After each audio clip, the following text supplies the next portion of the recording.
Oi, Rui, oi, Zia, tudo bom? Olá, tudo ótimo. Olá. Sim. Vocês não estão no mesmo lugar? Não, nós estamos os dois em Lisboa, mas estamos em lugares diferentes. Ah, bom. Ah, tá, ok. E Gente, quais são os projetos? como é que as coisas estão indo? Na verdade, a conversa de hoje era isso, a gente está junto um pouco para comentar sobre, não exatamente sobre a performance, o Trópicos Mecânicos, a performance que a gente fez, mas muito sobre a memória do Moeda, do filme, do seu filme, Rui, sobre o processo, as coisas que você lembra desse processo. E também daquelas conversas que a gente teve no Rio de Janeiro, quando eu tive com você, acho que duas vezes pelo menos, em que você começou também a remexer nos seus poemas, nos seus escritos, coisas daquele período. E é um pouco uma conversa sobre memória, sobre como é que foi o processo de fazer o filme, como é que você se sente em relação ao filme nos dias de hoje, o que é que você sentimentos em relação a Moçambique. E eu tinha pedido para a Zia ler para a gente dois poemas dos que você enviou para gente ouvir e começar a conversa a partir deles. Pode ser? Pode, por mim, vocês quiserem. Ok, vamos lá ver. Então, este primeiro chama-se Eu Tenho Como País. Eu tenho como país uma asa negra de vento. Eu tenho como país migalhas de acácias rubras.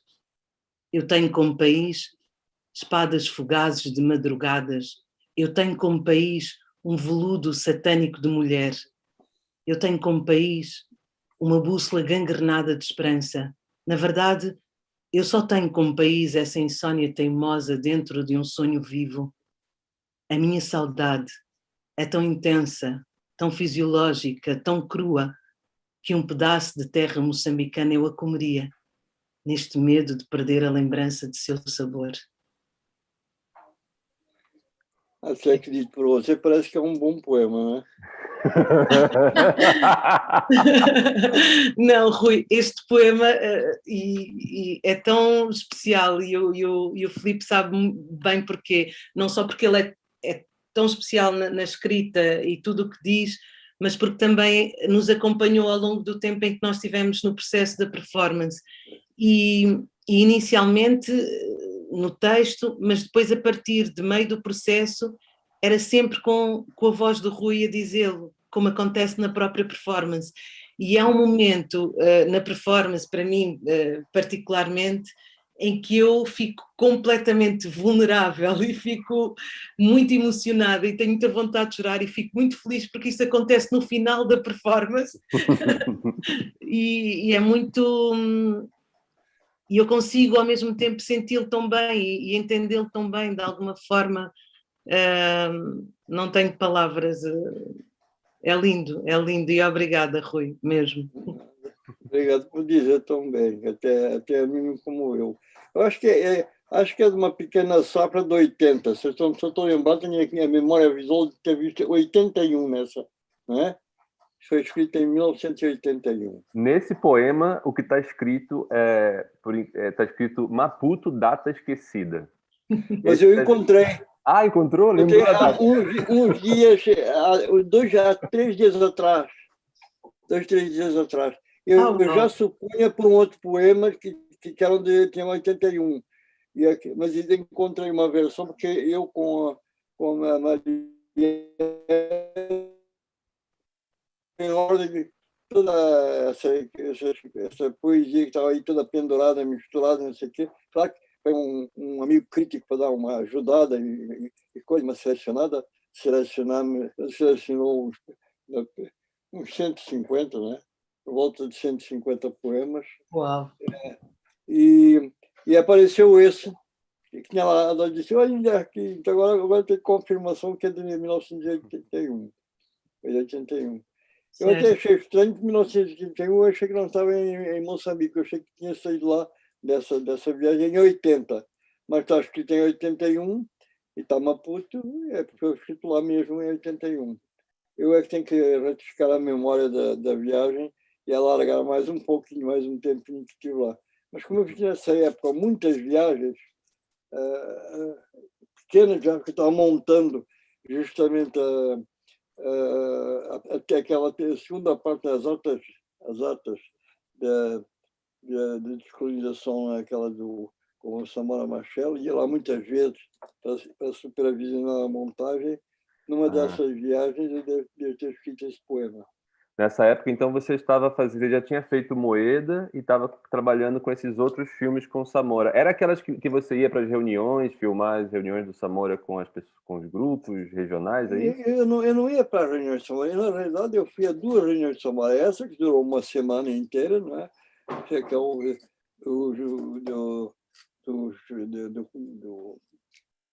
um processo de descolonização, né? O que a gente chamou de atas de quê? Nem lembro o nome. Porque a memória do nome foi muito afetado com essa coisa das operações aqui da pandemia, quando entrou os nomes. Nós compromissados, agora não lembro a palavra. Bom, daqui a pouco vem. A gente já lembra. E que foi que eu acabei fazendo uma montagem de 28 horas, todos, foi uma semana filmando com 2 câmeras ininterruptamente durante esse tempo. E a outra que eu fiz com o Samora foi no norte já, foi em Cabo Delgado, quando foi um encontro com os chefes que estavam descontentes com o Samora Machel, que eram os chefes de ex-guerrilheiros, e que não estavam contentes pelo que eu percebi, pelo menos foi isso que me disseram na época, como eles estavam sendo tratados após a Revolução. Eles queriam ser mais dignificados ou recompensados, não sei qual seria a atitude deles, porque eles só falavam a língua nacional da região, e eu não, evidentemente, não entendia nada, né? E isso foi uma tarde de filmagem, uma filmada assim, eles falando só em ronga e a câmera seguindo, voo completamente cego, não é? E essa aí não cheguei a montar nunca, esse material. Esse material nunca foi montado, e você sabe onde é que está? Nunca foi, não teve nada. Quem deve saber isso é a Raquel Scheffer ou a Catarina, que são as que mais sabem sobre essa questão de Moçambique. Catarina Simão, né, que está pesquisando Simão. sobre esse material. Sim. Pois é. Eu nunca nem cheguei a ver o material, porque foi filmado em 35mm naquela época. Depois tive que fazer em 35mm negativo. Não foi em vídeo, né? Então é um processo muito mais pesado, né, de montagem, de atitude, né? Esse material ficou completamente... Depois, nesse meio tempo, houve também o incêndio do Instituto, não sei se perdeu. Eu tinha 8 documentários feitos das danças que eu fiz durante um festival, que eram 8 filmes em cores. Esse foi um esforço de produção econômico no Moçambique.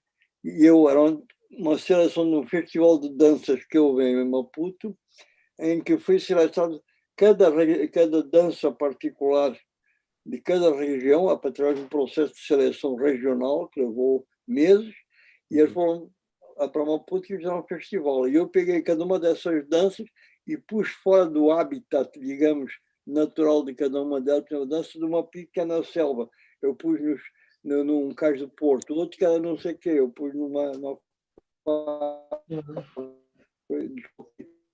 os cenários e filmei. Esse material fiz 8, acho que foram 8 documentários montados, prontos.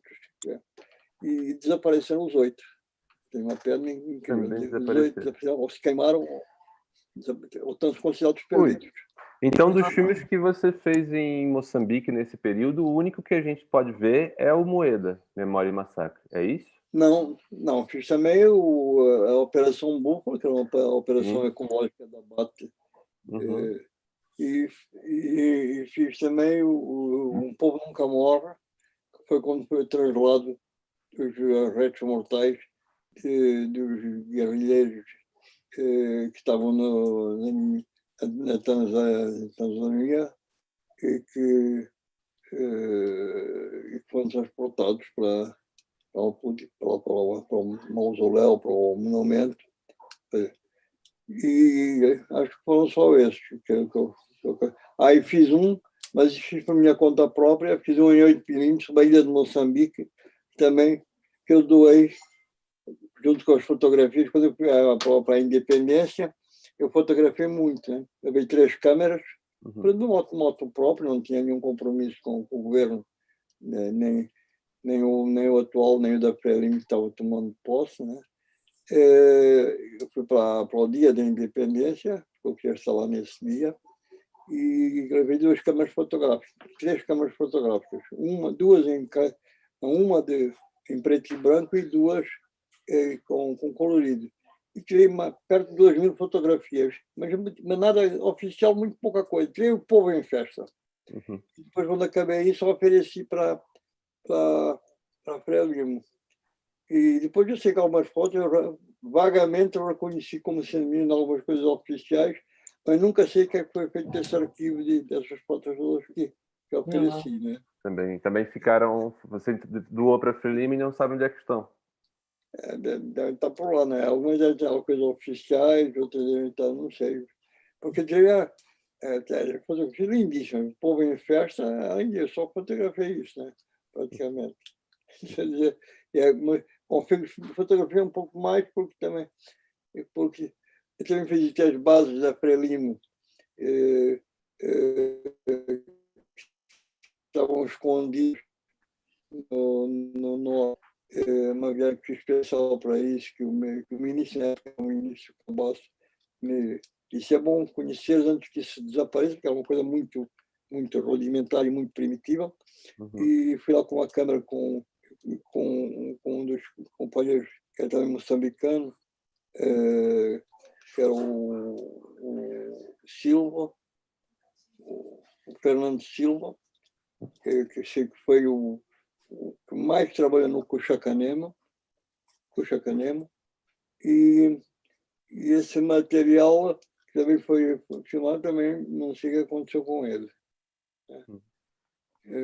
Mas isso não é de se admirar, porque até o filme que eu fiz em Paris, na França, produzido pelo Chris Marker, um filme todo institucionalizado, embora seja um filme de militância, portanto não tão institucionalizado. Desapareceu, ninguém sabe onde é que está esse filme. E outro que eu fiz produzido, que já teve distribuição até na Espanha, o Sweet Hunters. Tem os filhos do Sterling Hayden, um deles foi ator do filme, tinha na época tinha uns 9 ou 10 anos, me manda frequentemente cartas dizendo: eu queria muito ver o filme do meu pai. Eu digo: eu também. E como é que você... Tem uma cópia horrorosa, dublada em espanhol, que foi muito bem recebido na Espanha.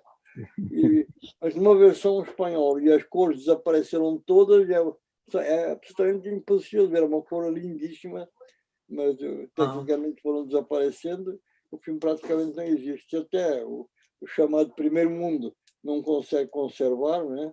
Imagina nós, sem condições econômicas nenhumas. E como é que você lida com isso, Rui, com esses filmes que vão desaparecendo? Você tem vontade de rever?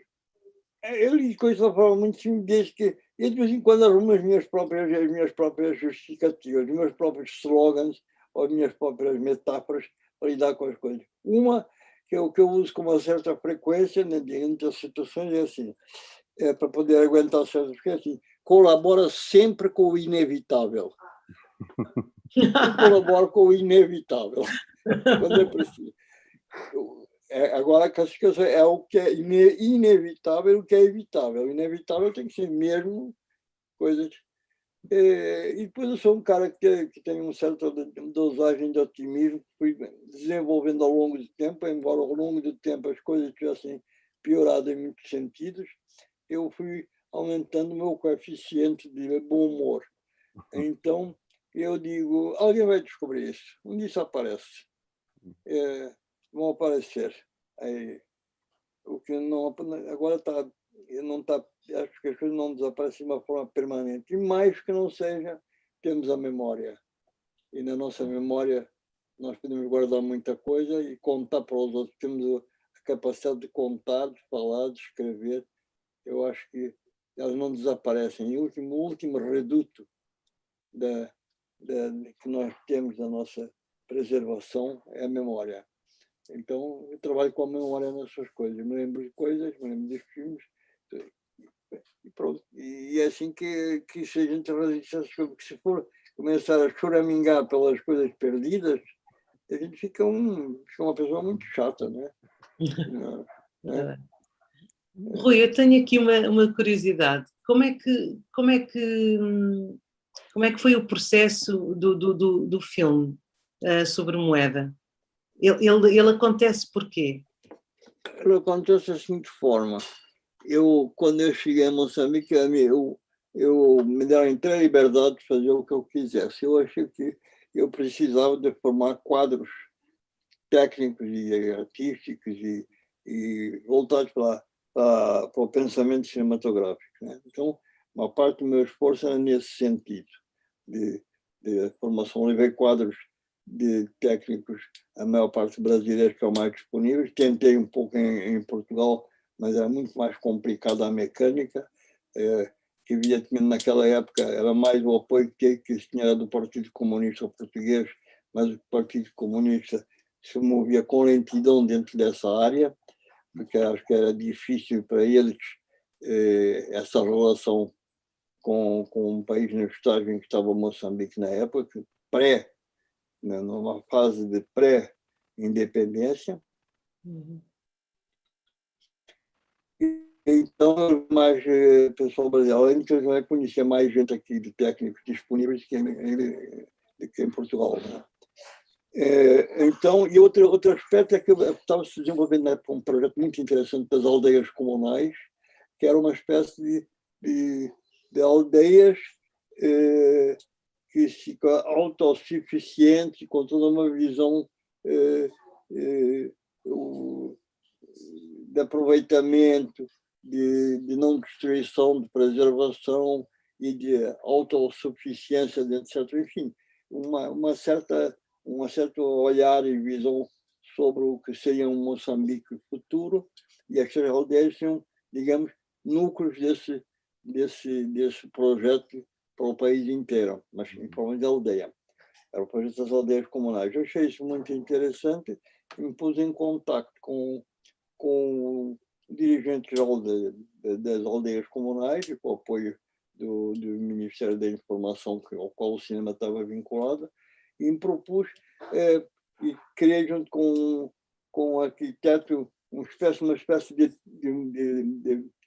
telas feitas de cimento, muito cimento, que resistissem a vento de 100 km por hora, que só, teoricamente, em Moçambique, a cada século tem um vento mais forte que 100 km por hora, portanto, tinha a perspectiva de durar um século sem serem derrubadas aquelas telas de cimento, que era o projeto todo que foi feito, e, ao mesmo tempo, um sistema de comunicação interna da aldeia para aldeia, para que as próprias... Porque era tudo pensado naquela época em filme. Então, para transporte das bobines, sempre uma rede de distribuição que os próprios das aldeias passavam entre si para fazer essa comunicação. Fiz um projeto sobre isso, levou 6 meses esse projeto, mas entre as coisas eu tinha feito um relatório, fiz um levantamento que o Instituto Nacional de Cinema tinha na época de filmes, e tinha principalmente os filmes que tinham sobrado da época colonial, cópias de filmes que absolutamente sem nenhum sentido que não fosse de exploração comercial. Então tinha filme do Tarzan, tinha filme não sei o quê, tinha filme das comédias, não sei quando. Eu pedi apoio até às embaixadas de diferentes países que estavam colaborando para formar uma cinemateca que tivesse um sentido de interesse. Tive apoio de uma forma muito estranha, porque a União Soviética da época era sempre muito estranha. O representante do consulado não me podia dar filmes da Rússia, porque eram secretos.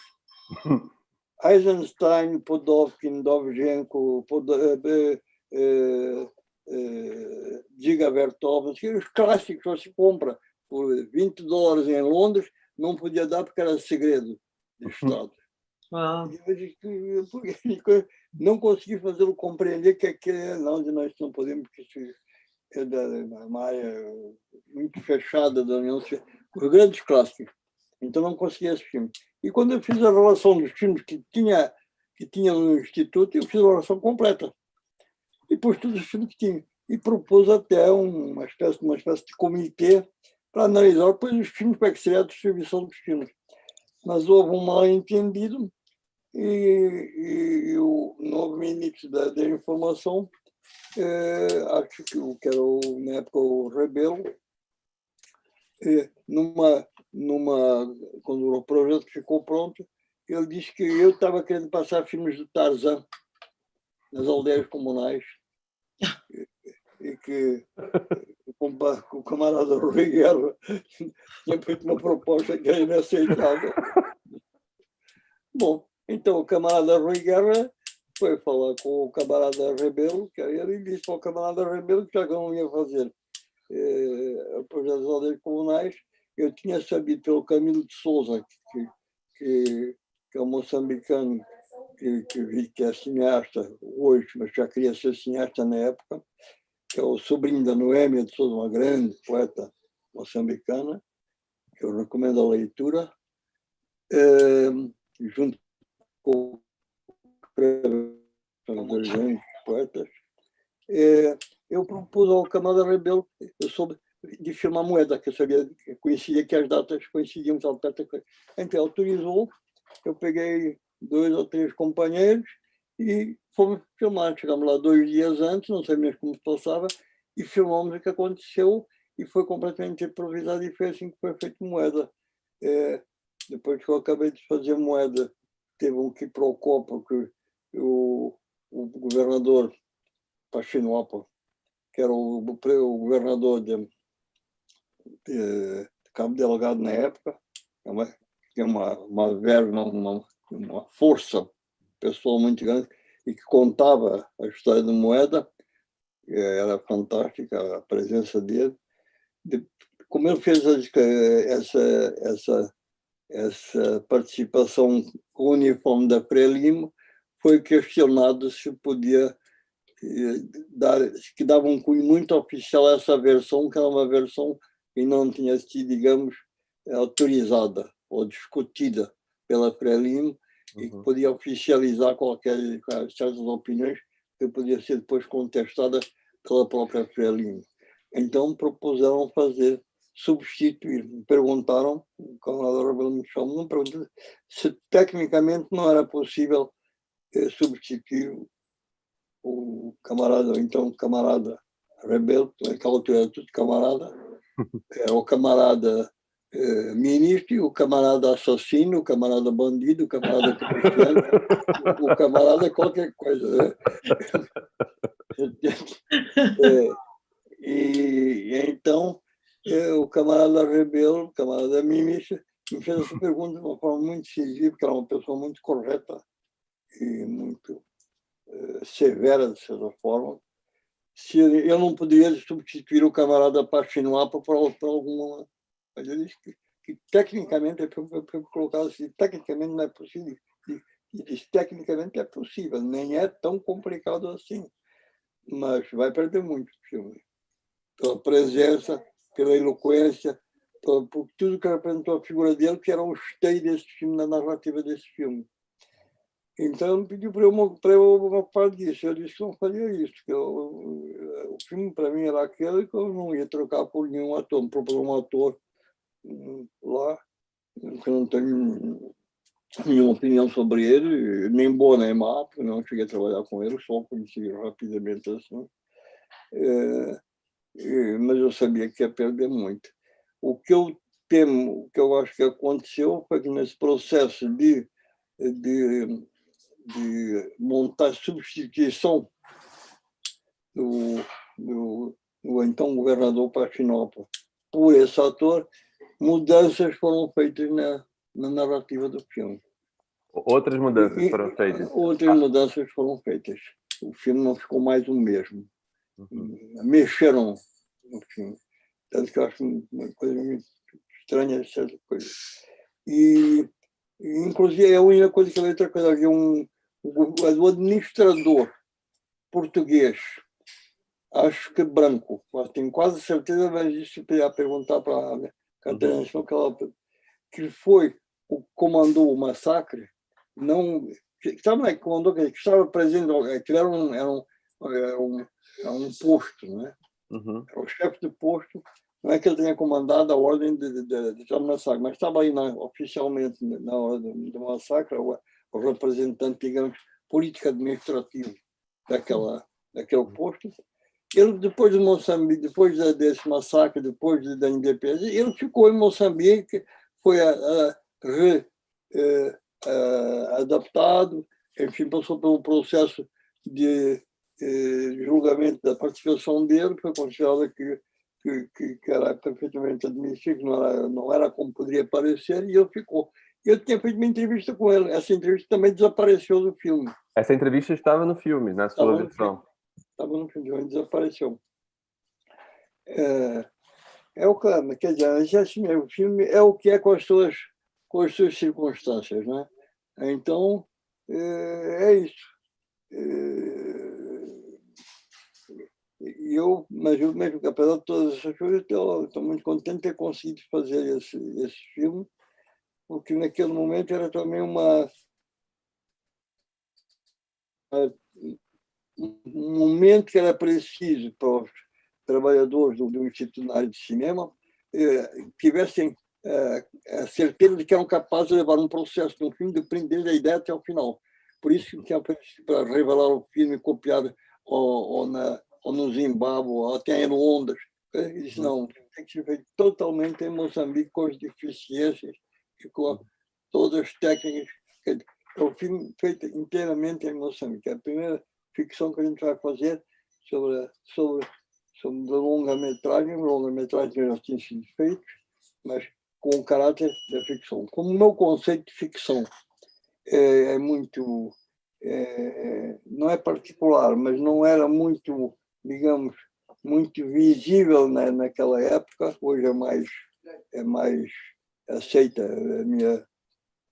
o meu olhar sobre o que é ficção, sobre o que é o documentário. Quer dizer, para mim, no cinema só existe ficção, não existe documentário. Para mim não há nada, porque o ato de enquadrar já é um ato de seleção seletivo e já a pretensa objetividade do documentário não existe.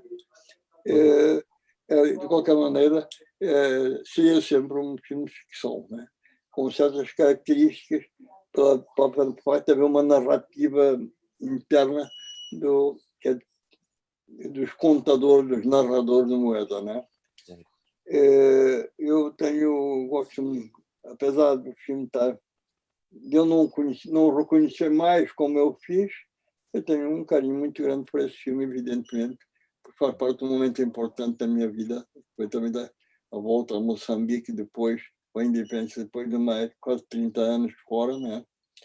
E ter participado desse momento foi um momento muito exaltante e de euforia, que é quando um país encontra a sua própria identidade, né? Com todas as limitações e deficiências, é profundamente exaltante, né? O sentimento. E eu lamento naquelas fotografias dessas duas, porque o brilho nos olhos do povo de Moçambique, festejando a independência, esse brilho não se encontra com facilidade. E você reviu o filme, o Moeda, há pouco tempo? Ou faz muito tempo? Há relativamente pouco tempo. E confesso que não me reencontrei nele, né? Mas não me reencontrei na minha memória do filme. Mas, como eu digo, há que colaborar com ela é inevitável. Então, é o que é esse o filme que é esse o filme que eu tenho que amar e não o filme que eu fiz no princípio, né? o que para mim também é muito bonito, é o facto de fazer um filme, fazer cinema, mas olhando para o teatro. Isso é muito bonito também, e é um material que nós usamos bastante, esse diálogo, não é? Entre o cinema e o teatro. Como é que o Rui chega aí? Assistiu a alguma dessas representações? Não, aquela que você refere especificamente a moeda? Sim. A moeda? Não, a gente chegou, o que é que vamos filmar? Não sabemos. O que é que vai ser apresentado? Ninguém sabia, não há um diretor. Então, como é que começa? Começa com a gente, e fomos seguindo o que é. Uau! E falando uma língua que ele não entendia, né? Que aqui, com o intérprete ele dizia umas coisas e tal, e depois ele conhecia a história mais ou menos da representação. Foi filmado num dia, não é? Um dia de filmagem, depois um dia para retake, para filmar a parte interna da coisa. Filmaram a parte interna num outro momento. Outro dia. Uhum. E acho eu, se eu estou bem lembrado, agora não posso garantir, mas alguma coisa foi fazer, porque acho que foi filmado as duas no meio, mas é mais um dia. É mais um dia para filmar mais uma coisa, e depois fui fazer as entrevistas, algumas imagens que precisava e tal. Fui criando o filme à medida que a gente tinha feito, né? E é um processo bom, né? Filmar uma coisa que você não sabe o que é, eu acho que isso... Porque eu acho que por minha formação própria, eu sou uma pessoa que tem tendência a um excesso de tecnicismo. Mas quando eu vou trabalhar, eu esqueço tudo isso. Aí eu até cito sempre, muito frequentemente, quando eu dou aulas ou palestras, eu gosto de citar que é fácil, porque tem um argumento de autoridade maior, é difícil, porque é do próprio Fernando Pessoa, que diz uma frase que concentra bem o que eu quero, a minha postura sobre esse assunto, que é o seguinte: Fernando Pessoa disse assim, dentro da técnica, sou um técnico. Fora dela, fora da técnica, sou um louco com todo o direito de ser. Eu gosto de exercer a loucura no processo da coisa. Eu gosto da técnica antes, e quando começo o trabalho, eu só sou louco. Parte do princípio que a minha técnica tem que dialogar com a minha loucura, mas naquele momento quem domina é a loucura. Então, a loucura no sentido da liberação total dos valores fixados e parados e congelados, e passássemos para o processo da criação pura, que é aquilo que você sente, pensou, e que você, principalmente, gosto de filmar com o desconhecido que está em mim. Com o que eu conheço não me interessa. O que eu conheço é muito pouco que eu posso utilizar. Então, eu prefiro trabalhar com o meu desconhecido, que é imenso. A minha ignorância é vastíssima. E a minha ignorância tem que tratar de resolver esses problemas. Então, eu trabalho com a minha ignorância, que é muito mais rica, muito mais atraente e muito mais aventureiro, do que trabalhar com aquilo que eu sei. Porque senão você acaba se bitolando e ficando dentro de propostas esquemáticas e já percorridas, né? São trilhas já percorridas. A loucura está sempre nova. É na loucura que eu me sinto bem. Uau. Oi, você tinha mandado para a gente um outro poema, que era um poema chamado Moeda. Eu acho que a Zia podia ler, porque eu achei um poema muito curtinho, que você mandou acho que semana passada. Acho que a Zia tem lá também. Tenho. É porque apareceu aí nesse trabalho, disse como era moeda mesmo. Nem chega a ser um poema aqui. Esse é quase que uma frase um pouquinho mais longa, nem é uma longa frase, não tem nada de proustiano, é uma frasinha curta, mas foi quase que um registro de uma surpresa minha, não é? Porque eu vejo essas poucas palavras que digo a surpresa que tive em Moeda quando eu fui filmar um massacre que as forças coloniais tinham matado 60 pessoas, o que é enorme, mas segundo os números populares e os números da FERIM, como sempre há discrepância, eles falam em 400 ou 600, agora não me lembro, que é uma monstruosidade.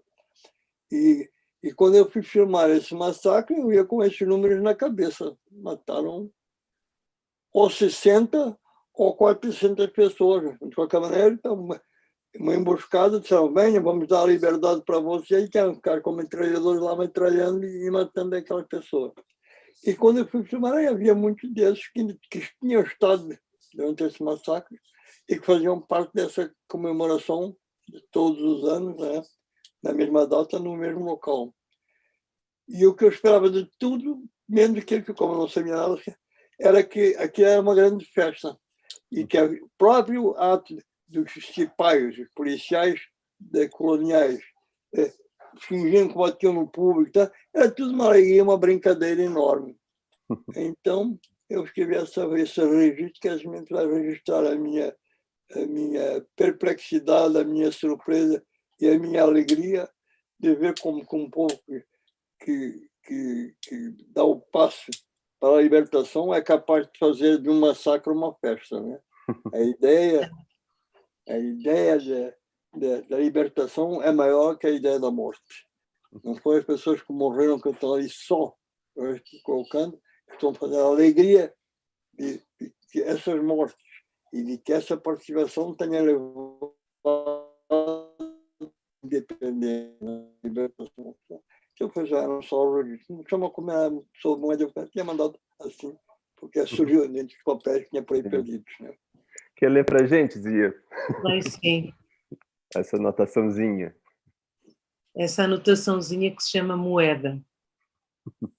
Só um povo que faz da guerra de libertação um ato cultural pode fazer da memória cruel de um massacre uma festa. Maputo, 1982. É exatamente isso que o Rui acabou de dizer, não é? Só isso. E Rui, você... Não, é que a gente trabalha com conceitos muito congelados, muito fixados, né? Massacre é massacre. Massacre é muita coisa, né? E também no massacre existe a libertação do povo, que teve que contribuir com esse número de assassinatos, como assassinato político, né? É um massacre. Teve que contribuir com isso, porque as tropas dos movimentos de libertação moçambicanos que estavam fragmentados, a partir daí se unissem e fazem um movimento único que resultou da Frelimo. Quer dizer, não foi um massacre simplesmente como sem significado. Foi o preço alto que teve que pagar com aqueles mortos, mas conseguiram, a partir daí, haver uma política de unificação. Foi o contrário que aconteceu em Angola, infelizmente, né? Quando Angola se fragmentou, não é? Com a questão do Jonas Savimbi, que faz um movimento de separatista e criou diferentes movimentos que querem conquistar a independência. O inimigo colonial aproveitou essa fragmentação para manipular, né?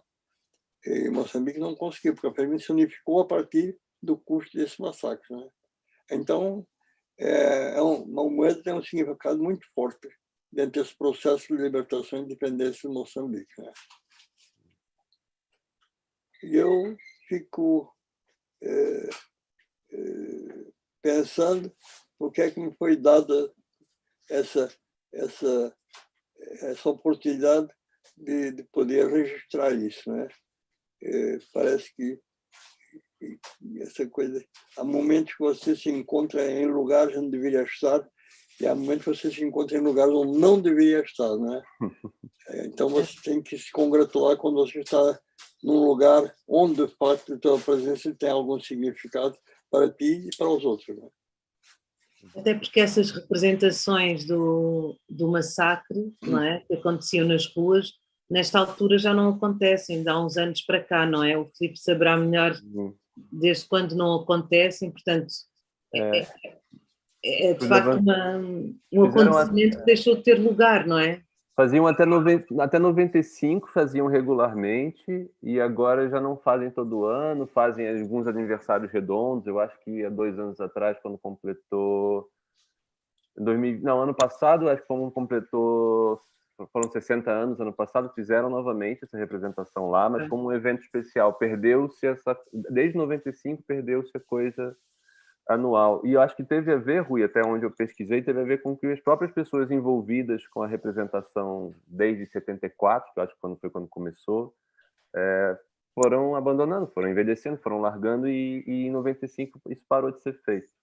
Hoje em dia eventualmente, foi feito ano passado por causa dos 60 anos, mas eu acho que não existe mais essa tradição anual lá em Moeda. Então também foi Mas não tem a menor importância, continua na memória.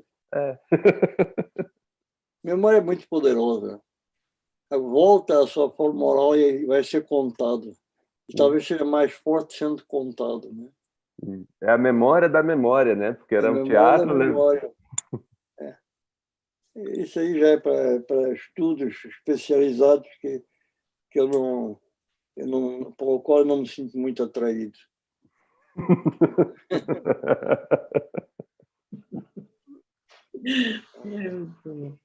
E o Rui há quantos anos não vai a Moçambique, Rui? A última vez que fui faz uns 3 anos, acho eu, 3, 4 anos. Eu até 80, até a morte de Samora Machel, eu, a partir do momento da independência, além de ter ficado lá 1 ano e tanto, depois ir lá frequentemente para terminar os filmes e coisas, eu ia com uma certa regularidade. Com o processo, quando Samora Machel foi assassinado, para mim não tem a menor dúvida, que o avião dele não caiu, que o avião dele foi abatido, como me dizia o meu grande amigo, e que eu sinto muita falta de era dele, o Gabo Garcia Marques, quando perguntaram qual era a opinião dele sobre a queda do avião, ele disse: avião de presidente não cai, avião de presidente é abatido. Eu tenho a mesma visão. Avião de presidentes não caem, são abatidos. E aí eu desliguei do processo praticamente moçambicano, mas mantive somente relações afetivas com amigos que tenho lá, ex-alunos, ex-companheiros, e tentei ir de vez em quando lá. A última vez foi que fiz uma homenagem, um festival da Canem, era uma homenagem muito, muito bonita, e eu fui lá para há uns 3 anos atrás, foi a última vez que eu estive. Eu sou muito mal de datas. Eu, como já fiz agora 90 anos, eu já disse que eu conto só o tempo em décadas, não conto mais por anos. Nos últimos 10 anos eu estive lá, acho que foi há 3, mas depende. Às vezes eu digo: não, isso aconteceu há 10 anos atrás, uma das minhas filhas de correr, isso aconteceu há 30 anos atrás. Digo: então tá bom, então 30, que diferença eu faço? Eu aceito as correções do tempo. Mas estou com vontade de ir lá. Eu só gostaria de filmar uma vez mais lá. Eu ia perguntar isso. Você tem ideia de vontade de fazer um filme lá em Moçambique novamente? Muita vontade. Muita vontade. Eu gostaria muito. Mas é aquela coisa, as pessoas olham para você e dizem: esse cara está com 90 anos, esse cara já não é capaz nem de ir até a esquina da rua. Isso é uma besteira, o cara não sabe, com uma câmera na mão a gente é capaz de ir até o infinito, entende? A energia é outra, a vontade é outra. Claro que eu, como bom malandro, de vez em quando, pega aí para mim isso que eu estou cansado e tal, porque está a 2 metros de distância, está longe, né? Agora, 2 quilômetros estão ao lado, né? E 200 milhas, então, é um pulo. E você voltou à região de Moeda, Cabo Delgado, depois de ter feito filme? O filme foi mostrado lá? Acho que eu nunca te perguntei isso. Não, depois nunca mais voltei. Naquela região, na Angolô, quando foi uma oportunidade, foi quando eu também... Antes tinha visitado as bases da Frelimo, que eram... E depois fui para filmar Moeda e depois nunca mais voltei àquela região. Cheguei até a capital para aquela filmagem dos chefes da Revolução, mas nunca mais voltei. O tempo não dá para tudo, né? Claro. Não é só o tempo, é que a gente não consegue, às vezes, rentabilizar o teu tempo. Rentabilizar o teu tempo, você precisa de dinheiro, precisa de apoio, e se perde muito tempo da tua vida conseguindo as coisas. Por poucos momentos você consegue estar, de facto, dentro do processo de criação, né? Sim. Eu olho a minha biografia, tem períodos que tem assim 7, 8 anos em que eu não consegui filmar. E ontem mesmo estava pensando aí, e olha que eu tenho só filmes que filmei bastante, que se eu contar tudo, se eu fizesse uma contagem, que eu não vou fazer porque não vejo razão nenhuma para fazer isso, mas se tivesse que fazer uma contagem para me justificar o meu tempo de cinema, que começou quando eu tinha 16 para 17 anos, quando eu filmei pela primeira vez, até hoje, portanto, isso já remonta a 70 e tantos anos de câmera na mão. E se olhasse todas as funções que eu ocupei durante esse período de tempo nas diferentes áreas, acumulando, por exemplo, num filme em que eu fui roteirista, montador e coisas, passei de 100 atividades diferentes. Quer dizer, afinal de contas, eu me considero um preguiçoso, mas eu sou um preguiçoso sem sido bastante ativo, por vezes.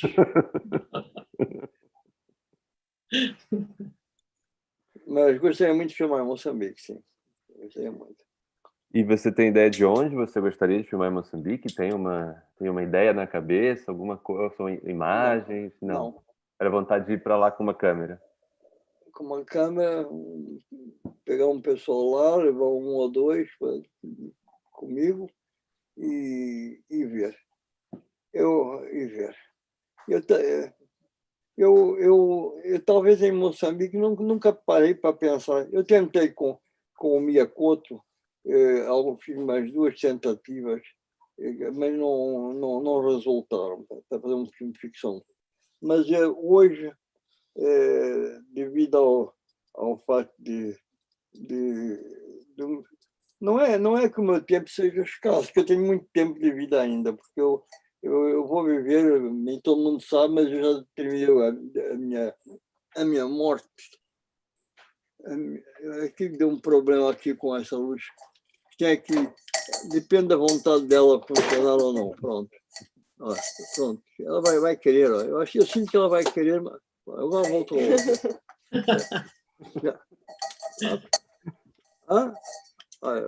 Se eu ficar segurando, pronto, já está bom. Já está funcionando. Eu determinei um dia que eu ia morrer com 117 anos. A mês passado, eu vi uma fotografia de um sujeito que tinha 117 anos exatamente. Eu confesso que fiquei um pouco perplexo, porque eu não tinha para chegar do jeito que ele chegou. Eu não quero mais 117. Então, eu resolvi baixar para 107. Mas acontece que eu estava com uns amigos e amigas minhas e ninguém aceitou que eu reduzisse os meus 10 anos. Então, uma larga discussão política, chegamos à conclusão que eu tenho que continuar a manter a idade de 117 anos. Mas é porque eu tinha dito que eu sempre quis ser escritor, né? Então a minha carreira cinematográfica eu pensava terminar aos 100 anos. e ter 17 anos para a minha carreira literária, da cinematográfica. Nesses 17 finais, ainda irei filmar uma coisinha ou outra, assim, só para desintoxicar. Mas não.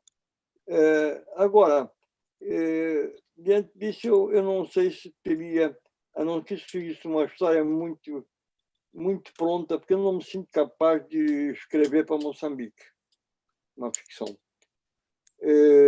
Se alguém escrever uma ficção, eu posso ter um olhar sobre essa ficção, mas eu criar essa ficção não consigo fazer isso. Então, eu pensaria numa história a ser inventada no processo de filmagem, meio como... não é fazer um documentário sobre isso, que eu teria dificuldade em separar o documentário da ficção, mas é improvisar a minha ficção e o meu olhar documental sobre essa matéria. Sabe? Eu gostaria de fazer uma coisa desse tipo, uma amálgama de ficção com realidade e principalmente com mentira, com muitas mentiras no meio. Gostaria de fazer um filme mentiroso, sabe? Um mentiroso que contasse a verdade, sabe? É isso que eu gostaria de fazer. E esses poemas que você começou a remexer agora, né, que você tem encontrado, você já pensou em reuni-los mesmo num livro, esses poemas de Moçambique? Uma vez você me falou que não queria ser escritor. Falou, a Zia também estava nessa conversa, que você não se achava escritor de jeito nenhum. Mas você escreveu tanta coisa, Rui.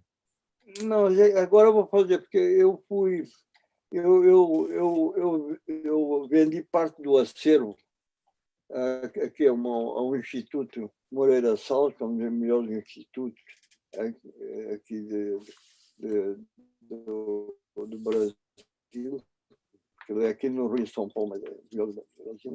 Eu vendi, e foi isso que me permitiu uma sobrevida até para poder viver, porque há 2 anos que está tudo cortado por esse assassino e genocida do Bolsonaro, e que eu só pude fazer a minha operação, que foi operada a próstata, 2 operações plásticas que me imobilizaram as pernas, mas que agora já estão recuperadas, a 80%, talvez até 90%, mas que tiveram que fazer até o pessoal do Cinema Novo, sobre a minha situação precaríssima, que era simplesmente não ter o que comer naquele dia seguinte, nem um pão. Fizeram o que aqui se chama uma vaquinha, juntaram dinheiro e me deram dinheiro para eu poder fazer a minha operação. E depois, agora, com essa venda desse acervo, me deu dinheiro que me dá uma sobrevida até eu ter tempo de que essa pandemia acabe, porque eu tenho 2 filmes já financiados, e os 2 já escritos e que não posso filmar, sabe, por causa da pandemia. Aí eu, para retomar a vida profissional. Então, eu estou prestes a voltar a filmar. O projeto desse filme, que se chama A Fúria, é um projeto que ainda estou mexendo nele, porque evidentemente até enquanto eu começar a filmar, eu vou sempre mexer nele.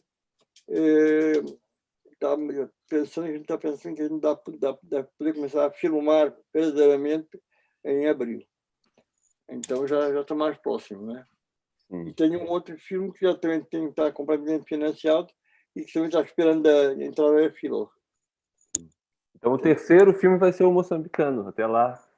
Não sei se Moçambique, que seria ótimo. E tem um que eu quero muito fazer, esse eu gostaria de fazer, mas não sei, que é uma história que já está escrita, talvez seja um dos meus melhores roteiros, que eu fiz com dois jovens que foram meus ex-alunos, talentosíssimos, que é a história é um filme policial em que o personagem central é o Fernando Pessoa, que é o criminoso da história. E é uma história com só o contexto do Fernando Pessoa, mas é uma história policial, não é? É muito irreverente. Não sei se o Fernando Pessoa ia ficar contente de saber que ele é aquilo como eu vejo. Acho que sim. Acho que um pouco de iconoclastia é necessário de vez em quando, porque a gente reverencia às vezes demais as pessoas. É preciso, de vez em quando, dar umas pequenas chafanões para a pessoa descer do pedestal, né? Eu acho que o Fernando Pessoa precisa disso. Porque, mas é uma das maiores homenagens, né? Às vezes que a gente faz a um artista é justamente se desafiar um pouco, né? Não é ficar ali. Porque ninguém contesta a importância, o valor do Fernando Pessoa, sem dúvida, um dos maiores. Para mim, foi o Bruno que construiu entre os 10 maiores escritores da história da humanidade. Eu não me importaria de reduzir a 5 e pôr ele entre esses 5, né? Embora um dos maiores poemas que eu tenho seja do José Régio, que eu mais gosto. Mas, enfim, é um poema que eu acho que ele roubou de Pessoa.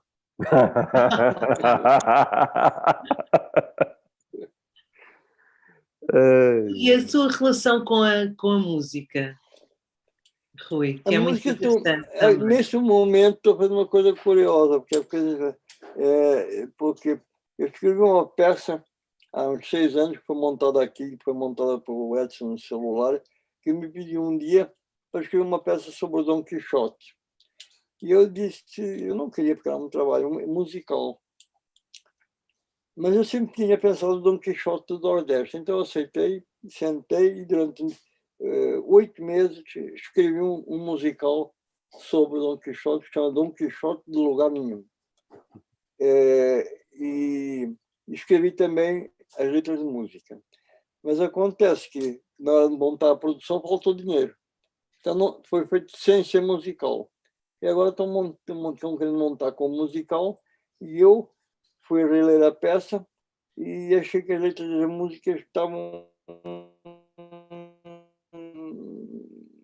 podiam ser melhoradas.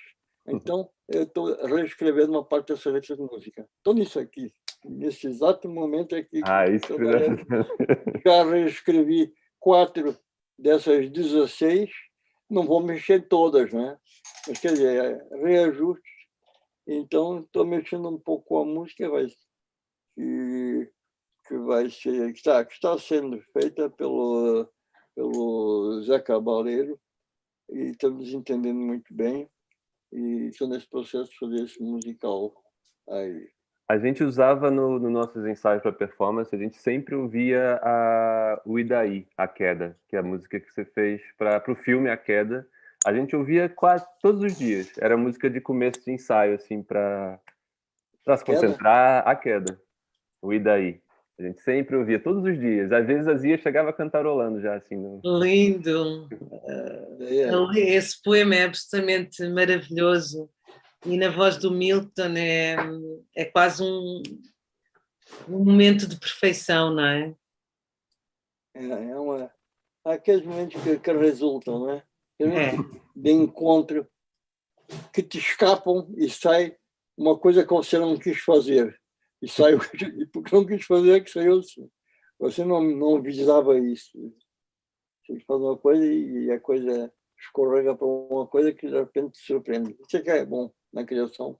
Eu sempre digo que a improvisação é fundamental, porque o mal daqueles criadores que se submetem de uma forma imperiosa à técnica, obedientes à técnica e à racionalidade, são que não usam justamente a capacidade do improviso e da loucura, nunca criaram obras, criaram sempre obras com muita limitação, né? É muita limitação. Não há nada melhor do que o erro, porque só no erro é que está o novo. O novo só surge do erro, não surge da grande.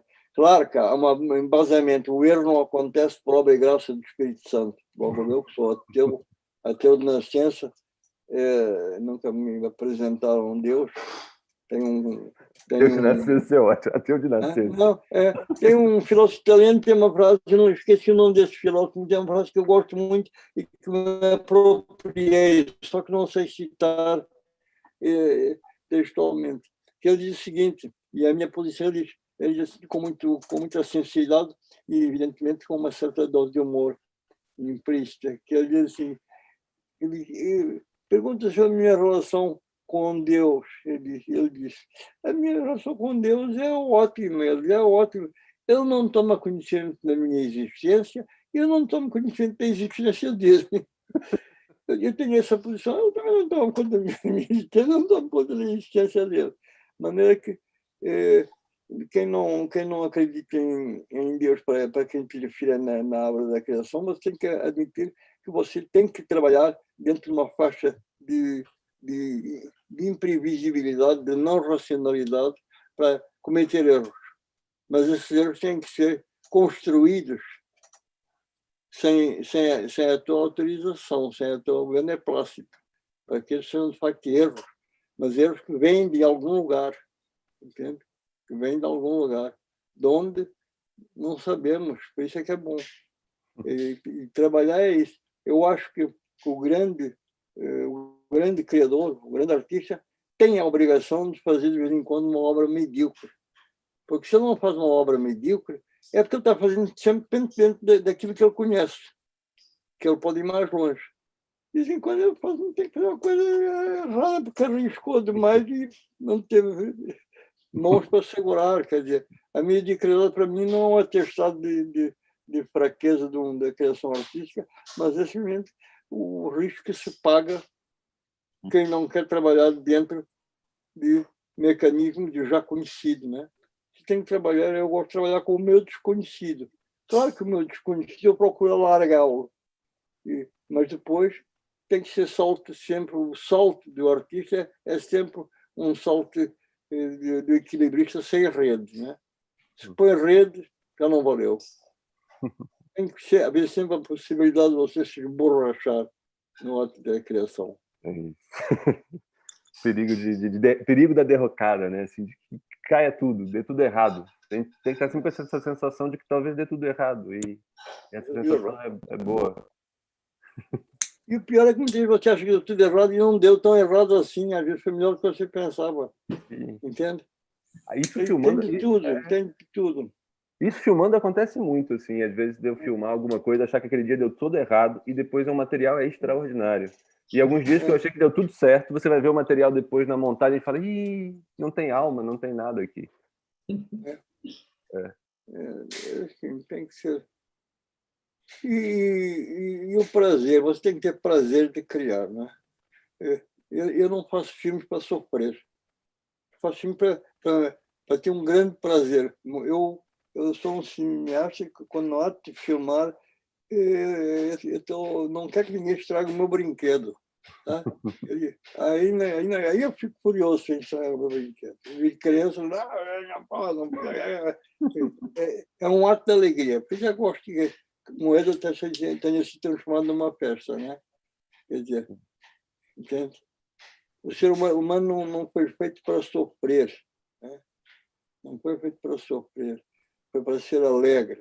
E nós temos que ter a capacidade de criar a cultura do prazer e da alegria. Isso em relação a você mesmo, em relação aos outros, né? Você tem que criar eu não tenho, confesso, nesse aspecto, eu sou muito pouco crítico. Não. Eu gosto das coisas assumidamente e descaradamente alegres. Né? E, no entanto, meus filmes são todos escuros. A minha irmã dizia, coitadinha, e a Ru, ela dizia assim para mim, a Ruquita, ela me chamava de Ruquita, porque ela é mais velha que eu, 50 anos, Ruquita, os seus filmes são tão bonitos, mas escuta, por que cortas a cabeça tão baixo? Não podia deixar com um pouquinho mais para respirar mais teus peixes? Porque ela achava que eu enquadrava muito baixo. É muito engraçado. Então, tudo certo, mas aquela corte, mas mete um pouquinho a câmera, não podia levantar um pouquinho mais a câmera. Podia, mas fica para a próxima. Rui, que bom conversar com você. A gente está louco para você ver a performance ao vivo e tá com a gente no palco, porque foi tudo pensado mesmo com aquela ideia de no final você, enfim, já contando como é o final. Quando é que vocês pensam trazer para cá? No ano que vem, para esse ano? A gente teve algumas... Já tem data? Não tem data ainda. Tem algumas pessoas perguntando se teria interesse em levar no Brasil. A gente vai tentar entender. O Teatro Griot, né, a Zia e os meninos também têm as agendas deles dos outros espetáculos dele, que eu acho que você ia adorar, Rui, se você vir um dia as outras coisas. Quem sabe o Griot não vai ao Brasil e apresenta, a gente faz o Trópicos Mecânicos e faz outra coisa lá. Não é? Fantástico. Não era? Juntava? Acho que podia fazer mais sentido, já dava logo mais de um espetáculo. Pois é, você fizeram 1 hora. Por que acrescentar uma meia hora? Quer dizer, misturavam meia hora, não é acrescentar, misturava mais uma meia hora. Misturava é meia hora. Não, eu acho que se a gente for pro Brasil, a gente tem que inventar uma meia hora com você em palco. Pois é. Já estou aqui, ó. Isso seria absolutamente maravilhoso. Pois é. Embora a sua presença na performance que construímos e que o Filipe foi sempre idealizando e pensando, a sua presença, Rui, é muito sentida, é realmente uma presença muito presente, passando a redundância. Desde as imagens algumas do próprio filme, à sua voz, isso atravessa de uma forma muito específica toda a performance. Eu sempre era um grande presente, né? Para mim era uma coisa que estava do passado, vivendo a sua vida, e de repente vocês deram um sangue novo, né? Isso tem que ficar muito feliz com essa intervenção que vocês fizeram, né? Eu fiquei e estou extremamente feliz, porque, de repente, eu ia usar uma metáfora, mas não uso, que não corresponde ao que eu quero dizer. Então, eu vou cortar essa metáfora, que vai ser mal interpretada. É uma péssima metáfora, mas não deixa de ser uma metáfora. Vai ficar a curiosidade que eu seria. Qual seria a metáfora? Enquanto eu estava roubando esse tempo, para ver se dava tempo de reformular para dar para utilizar, mas não dá. Não dá. Vai ser a contracorrente demais. Tá. Mas eu fiquei felicíssimo com essa intervenção de vocês, que dessem esse novo significado, né? Então, ansioso por ver também, né? Bom, a gente ficou muito feliz pela sua generosidade, assim, desde que eu te falei que eu estava pensando em fazer isso, as conversas que a gente teve, essa procura pelos poemas que também foram chegando, e a gente tem um dos poemas que está presente, mas só de estar ali, dividir com eles, é isso, é tão bom poder pegar um filme que eu gosto muito e atravessar esse filme e sair do outro lado, sabe? Um pouco com esse filme, não inteiro, mas aos pedaços, assim, meio colado no sabe? Em si é bom demais. O Rico fala, Aos Pedaços é o nome do meu filme.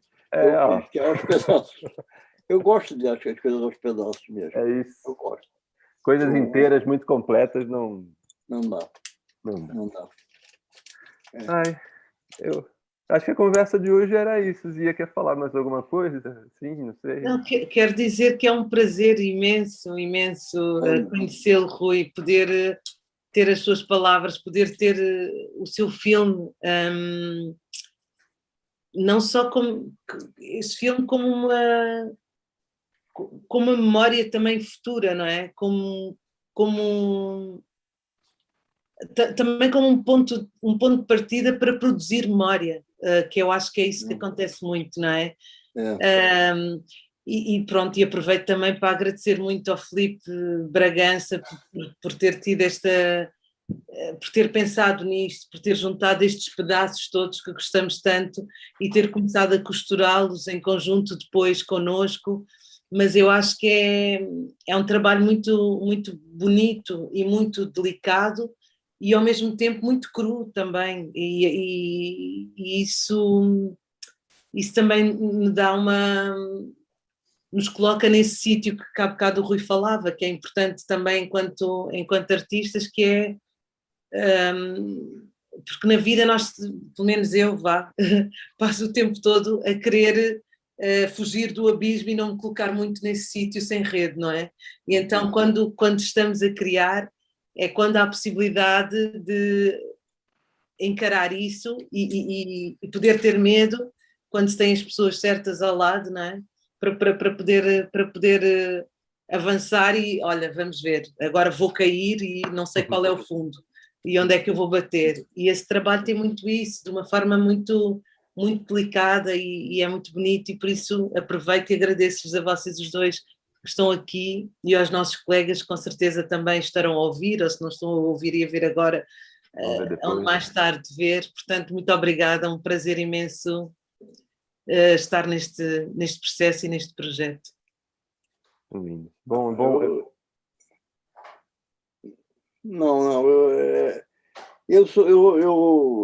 Com a idade eu acho que fiquei mais frágil, eu fico mais sensível e mais facilmente emotivo, né? Então eu preciso às vezes de respirar um pouquinho, depois eu tenho que respirar um pouquinho, porque é tão bonito o que você diz para mim, que não dá para debate pronto eu dizer alguma coisa que pareça vagamente inteligente. Não dá. Então, eu tenho que falar um pouco, só que tenho que agradecer, dar um grande beijo por essas carinhosas palavras que você tem dirigido, mas não supervaloriza, não. Deixa. Pensa um passo adiante. Vamos ver que quando vocês vierem aqui, o que a gente pode fazer. A gente tem que pensar adiante, né? Mesmo que não faça, o ato de pensar é um ato de fazer, né?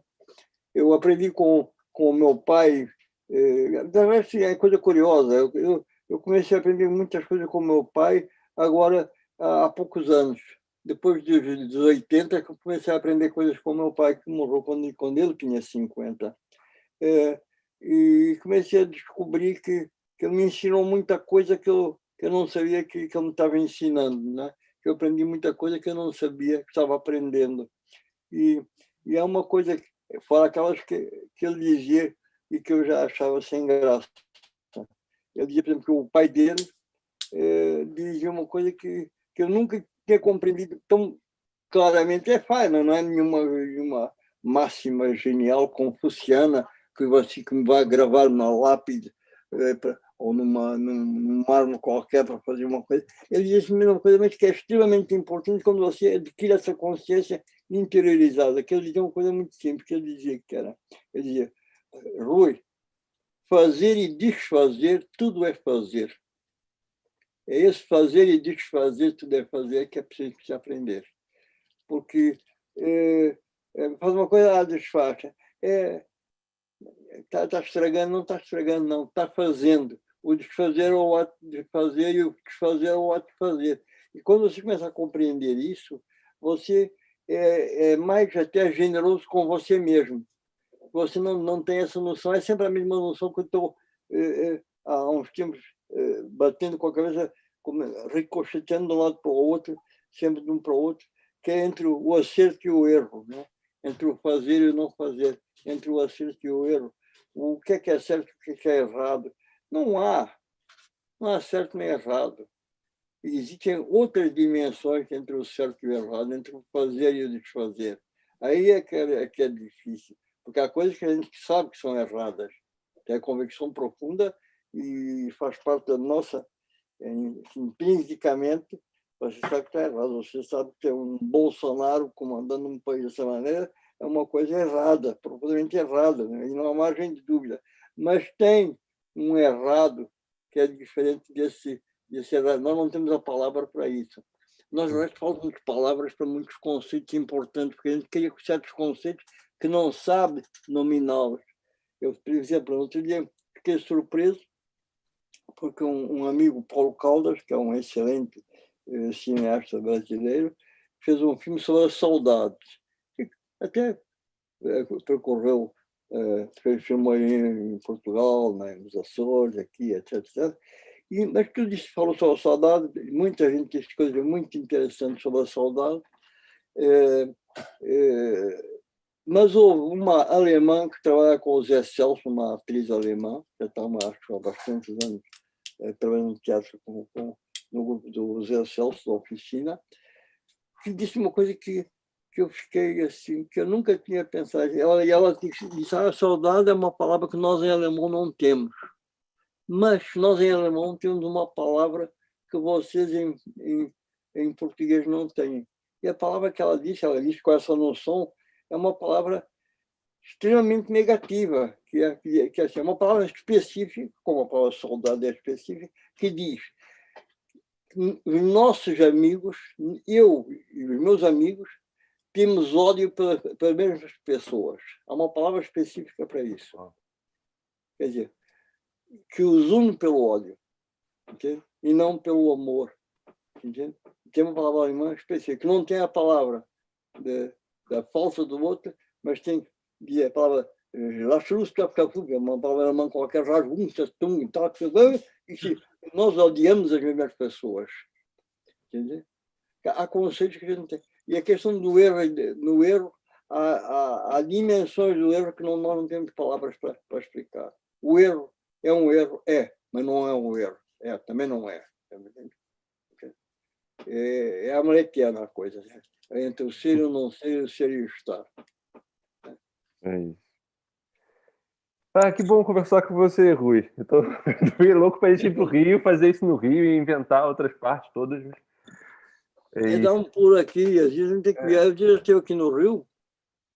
Eu volto ao Rio esse final desse ano. Para a gente levar a performance é ano que vem. A gente pensar em levar no ano que vem. Mas antes do final do ano eu estou no Rio. A gente pode tomar um café e começar a inventar isso. Azia, conhece o Rio? Não. Você nunca veio ao Brasil? Não.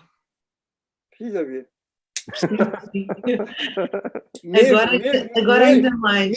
Mesmo com um Bolsonaro aqui, que não vai ficar em muito tempo, não. Eu já foi enterrado e não sabe disso. Não sabem disso. Esperemos. Do resto, ele já está putrefacto e não sabe disso. Mas mesmo com a presença... esse é o meu celular. Não me lembrei disso. Estou te ligando, Rui. Estou precisando de você. Obrigado. Mesmo não sabendo disso, ele já foi enterrado. Mas você precisa ir ao Rio. Traz ela. Fica combinado. Está combinado, está marcado esse encontro. A gente vai combinar a data certinha. Gente, obrigado por essa conversa incrível. Estou tão feliz, assim, meio emocionado e obrigado. Dá uma super força para continuar errando. Assim. Obrigado demais. Obrigado. Obrigada também. Beijo. Obrigado por mais uma vez essa dádiva que vocês me fizeram e pela linda maneira como ela fala o poema. Vou quando você vier ao Rio, fazer uns poemas para ver se eu gosto deles ou não. Ok, muito bem, grande responsabilidade, mas sim. Então, tá bom, não dá vontade. É bom, a gente se vê em breve, então. Acho que tem que ser dito, né? A gente se encontra em breve. Até breve. E temos um pouco também essa eletrônica para nos aproximar. Não precisa de ser o último encontro, né? Do resto, nunca há o último encontro, né? É isso. Um beijo grande, Rui. Beijo grande para você, para a Bia. Beijo. Para todos os companheiros aí que participaram e que eu estou ansioso por ver essa performance. Tá? Um beijo enorme. Beijo grande. Tchau.